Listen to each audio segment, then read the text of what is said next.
ಕುಷ್ಕ ಮಾಡುವ ವಿಧಾನಗಳು ನೋಡಿ. ಬಿರಿಯಾನಿ ಐಟಮ್ಸ್ ಎಲ್ಲ ಹಾಕಿ ಎಣ್ಣೆಲಿ ಫ್ರೈ ಮಾಡ್ಕೊಬೇಕು ನೋಡಿ. ಎಲ್ಲ ಫ್ರೈ ಆಗಿದೆ. ಇವಾಗ ಈರುಳ್ಳಿನೂ ಹಸಿಮೆಣಸಿನ್ಕಾಯಿ ಹಾಕ್ಕೊಬೇಕು. ಇವಾಗ ಕಲಿಸ್ಕೊಬೇಕು. ಕುಷ್ಕ ಮಾಡ್ತಾ ಇರೋದು ನೋಡಿ. ಈ ಥರ ಈರುಳ್ಳಿ ಹಸಿಮೆಣಸಿನ್ಕಾಯಿ ಹಾಕಿ ಕಲಿಸ್ಕೊಬೇಕು.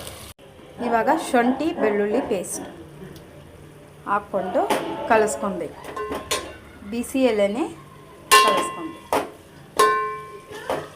ಶುಂಠಿ ಬೆಳ್ಳುಳ್ಳಿ ಪೇಸ್ಟ್ ಹಾಕಿ ಕಲಸಿದ್ದಾಯಿತು, ಚೆನ್ನಾಗಾಗಿದೆ. ಇವಾಗ ಪುದೀನ ಕೊತ್ತಂಬರಿ ಹಾಕ್ಕೊಬೇಕು ನೋಡಿ. ಫ್ರೈ ಆಗಿದೆ. ಇವಾಗ ಎರಡು ಹಾಕಬೇಕು. ಸಣ್ಣಕ್ಕೆ ಹಚ್ಕೊಬೇಕು. ಕ್ಯಾರೆಟ್ನ ಮತ್ತು ಬಟಾಣಿ ಇದನ್ನೆಲ್ಲ ಸುರ್ಕೊಬೇಕು. ಇವಾಗ ಎಲ್ಲ ಕಲಿಸ್ಕೊಡ್ಬೇಕು. ಇವಾಗ ನೋಡಿ ಎಲ್ಲ ಫ್ರೈ ಆಗಿದೆ. ಫ್ರೈ ಆದಮೇಲೆ ಇವಾಗ ಅಕ್ಕಿ ಹಾಕಬೇಕು. ಅಕ್ಕಿ ಹಾಕಬೇಕು.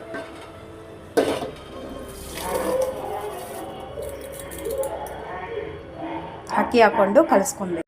ಅಕ್ಕಿ ಹಾಕ್ಕೊಂಡ್ಮೇಲೆ ಎಲ್ಲ ಕಲಿಸ್ಕೊಳ್ಳಿ ಕ್ಲೀನಾಗಿ. ಕಲಿಸ್ಕೊಟ್ಟಾದ್ಮೇಲೆ ನೀರು ಹಾಕಬೇಕು. ಓಕೆನಾ? ಅಕ್ಕಿ ಮುಳುಗೋಷ್ಟು ನೀರು ಹುಯ್ಬೇಕು. ಉಪ್ಪು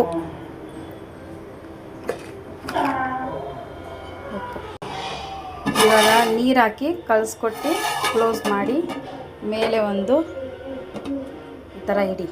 ನೀರು ಹಾಕಿ ಈ ಥರ ಸ್ವಲ್ಪ ಭಾರ ಇಡಿ ನೋಡಿ. ಕುಷ್ಕ ಆಗೋಯ್ತು. ಈ ಥರ ಕುಷ್ಕ ಬರುತ್ತೆ ನೋಡಿ. ಎಷ್ಟು ಚೆನ್ನಾಗಿದೆ. ಸೂಪರ್ ಆಗಿದೆ ನೋಡಿ ಕುಷ್ಕ.